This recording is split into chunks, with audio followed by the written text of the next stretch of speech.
Hey, what's up, guys? It's Elmer Brown Enriquez, your host of Artistic Visions, the show where we like to go in depth with young artists at OCAD, talk about their art, what they like to talk about in their art, and what they would like to talk about in their art. In today's episode, I got a very special guest, Sophie. Hi. Who are you, and what kind of art do you usually make?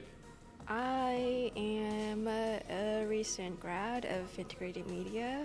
I'm mostly into site-specific installations and like multimedia installations. They could be video-based, sound-based, and I also do like more sculptural installations too on the side. Yeah, I really I've seen a lot of your works, and I love your site-based installations because they seem to pop out, especially when your time at OCAD. I remember specifically, especially this first piece we'll be looking at, it caught my attention. So yeah, let's move on to your first piece, actually, Room Tone, which you created. And what do you want to say about in this piece? Thank you for the intros. I actually tried. It was my thesis piece, so I spent a year researching and then refining it. In terms of what I want to say with the piece, I feel like I was trying to create an atmosphere or a place that doesn't really exist, because it's built based on archival materials that I collected throughout the years of sound recordings and new sound recordings I made in the audio room to mimic certain sounds from my memory. It's very much a nostalgic piece. It's about my hometown, Beijing, which I haven't been able to visit for 4 years because of COVID. But I got to go this summer, which is great. But I made this piece before that trip, so it was me trying to retrieve something I remember from my memory and then recreate that, and also to share that with my audience. I want to say off the bat, going back to what I was saying before, when I remember this piece being set up at OCAD, because it was on the integrated media floor, so Yes. I was there quite a bit too. But the demand of attention, and the noises, it just brought me, wondering to the when I came closer to this piece, I was wondering, what are these noises supposed to mean? And then the visuals alongside it, really helped start to gain almost I'm in this room, kind of in a sleepy way, but I'm looking out into this field that's flowing. And I really like that you said that it was a fake world almost, right? An alternative world. And because that's what I got from it. I was it's very noises that you recognize, especially the cicada. The cicada one I remember was blaring, and I was oh my, these cicadas, it's summertime and I hate them, but they're a sound that just represents heat and summer to me. So yeah, and I wanted to actually ask further about the visuals of what you did with the windows and how you approached that as well. Oh, thank you for the comments. I really appreciate it. As for the windows, the projections were pretty last minute, to be honest, because I didn't have a room for GradX until a week beforehand, and then I got hallway space, which isn't bad. We just had to sort of block out the windows so it could be dark enough for the projections, and then I thought it might be a good idea to make use of the windows and to have my projections go onto the windows, since you're gonna be able to see things anyways because it's not dark enough. Initially I wanted to have projections to sort of function as lighting and just something to add to the to provide context, because they were footage of trees and stuff. But yeah, I ended up mapping the projection onto the windows in the hallway and door windows, and it kind of worked out. Yeah, no, I loved how much you used the space with the projection. It's interesting that you say it was very last minute, but yeah, I absolutely just love what you did with just trying to immerse the viewer into this world that you built. You know what, let's move on to your next piece. So the second piece that you call Alternatives, and this is another installation piece, I remember actually you posting a lot about it as well during this time. What would you like to say about in this installation? This installation was meant to be just playful and fun, I'd like to say. And I named it Alternatives because it's like an alternative park made of random things. There's a production gear, there's like random furniture pieces, fragments of furniture, and then there's wood, there's plastic, there's a bunch of clams, which was also part of it. It was to say that, oh, it's all like a temporary setup, but it works. I guess you can tell it's very different from like my GradX piece. And I did make this last year. It was a part of my like exploration of like just possibilities that are within objects around us. I wanted to sort of mispurpose or repurpose things and like take things apart and reconstruct them into like a new possibility, because the idea kind of partially came from every art student's nightmare of like just having a bunch of crap piled up like in your house and you don't have room for it, especially if you rent. Like, so like I was thinking of ways to sort of maybe make use of what we have at school and like furniture pieces I can take apart and put back together after the show is done. Another part of it was to sort of question the functionality of things. Like a chair is a chair, but it's also everyone's like coat hanger or like laundry chair or bedside table, or like you kind of like in everyday lives you do give things new meanings, and I wanted to take that a step forward and build myself a little park where I could hang out with friends. Yeah, in the OCAD, I don't actually remember which this room is, but definitely in an OCAD room. Just have a little park. I just want to say really quick, I really like the idea behind this piece, because what it does for me, it reminds me a lot of like, you know, when we're children and we're like, oh, let's make a basketball net. Oh, we don't have a basketball net. Let's make it out of like a cardboard box and just shoot the ball in there. Whatever, how many times you get it in, that's the point, right? And that's what it instantly reminds me of, is just that creativity and that imagination almost. That, you know, yes, you have these C stands and you know what it looks like a keyboard. Or is that a keyboard? It is a keyboard stand. A keyboard stand. Yeah, it is a keyboard stand. A chair, a bench.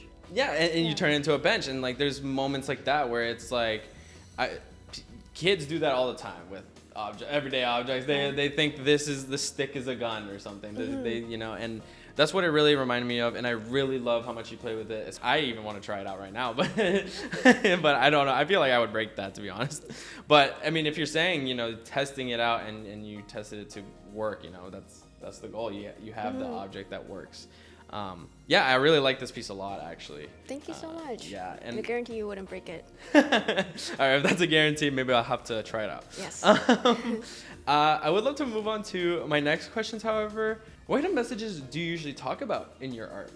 I think essentially I'd like my piece to be an experience for the audience. Yeah, I like to make interactive pieces for that reason. I'm like, it'd be great if people could look at it and think and like feel like taking a seat or like trying it out. Interact with it, just to play with it in whatever way, and to find it interesting, or if it reminds them of anything, it would be great for me. So that's the interactive part. I like to talk about also personal observations and reflections I make, especially things that are related to space. That's another reason I play with space a lot. I try to make use of whatever space I'm given as much as I can, and yeah, just explore all the possibilities. And I like to think about what different spaces mean to me, because I get attached to spaces pretty easily. So like either it's whether it's domestic spaces or like school rooms I spend a lot of time in. So I like to take that as like, I don't know, I like to include that and incorporate that into my pieces. But I would like to ask, actually, what kind of messages would you like to maybe try and touch on? Or maybe even what kind of things would you like to try and touch with spaces and experiment with that? I think I want to try and go into more experimental things, where things are not necessarily super like direct and literal, like what I did with the park. Like you can kind of see what it is. I was trying to make it obvious. Yeah, especially with space, I'd really love to sort of focus more on like my relationship with the space, not necessarily always inviting audience to like be a part of it or to have audience to activate the piece almost, because for a lot of my pieces I really actually always had to ask friends to come help me take documentation pictures, because interactive have to sort of do a demo of what is there and how do you interact with it. So kind of I do want to keep building upon my GradX piece, where like it's very flexible, but the core, like the actual piece, the soundscape and like the visuals are the same, but they're like their own living thing.